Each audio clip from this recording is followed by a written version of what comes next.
pagtuo. Amen? No? So, di pa matud-an sa buhat ang imong tinuod nga pagtuo. So, unsa man ang giingon diya ni Santiago? Diya sa James 2:17. Sige, atong basahon. Ingon siya sa 17. Ingon ni ini ang pagtuo. Patay kini kung dili ubanan sa buhat. Okay. O ingon diya, mupan sa 20. Ingon siya sa 20. Buang-buang. Kinahanglan ka pa bang sa isayan nga ang pagtuo nga dili ubanag mga buhat, walay kapuslanan. Oh, niunin siya sa 26, no? Kay sama nga patay ang lawas na wala kay espiritu. Patay usab ang pagtuo kung walay mga buhat. So klaro kayo mga kaigsunan, no?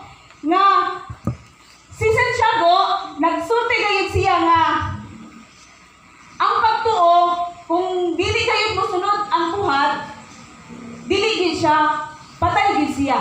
So dili makita nga lig-on gyud ang imong pagtuo. Okay. Pero wala siya diha nag-ingon literal, no? Wala gingon literal ni Santiago nga ang buhat mo ay makaluwas kanimo. Kabasa mo? Di ba wala? No? Kay sagad ng sa uban nga maningkamot sila himo og maayo buhat. Kay ina muna na unay maka mo na sa isulbad sa ilang kaluwasan. Okay. Atong hinumduman mga kaigsunan nga kanang imong maayong buhat naghimo gikan gyapon na sa Dios. Kay ang Dios pinaagi sa imong pagtuo, ang Dios mo ay matarong sa imong kinabuhi. So dili ikaw naghimo sa imong maayo nga pinuhatan. Amen ba? Oh, okay, kuha na pa no.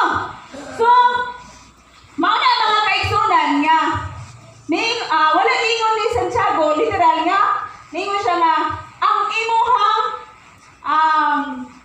buhat mo ay makaluwas kanimo. Ang pasabot ni James nga manag-uban kini ang tinuod nga pagtuo buhi. O ingon siya no, kay sama nga patay ang lawas nga wala na espiritu, patay usab ang pagtuo kung walay mga buhat. So ang imong tinuod nga pagtuo buhi kung naay buhat. Oh.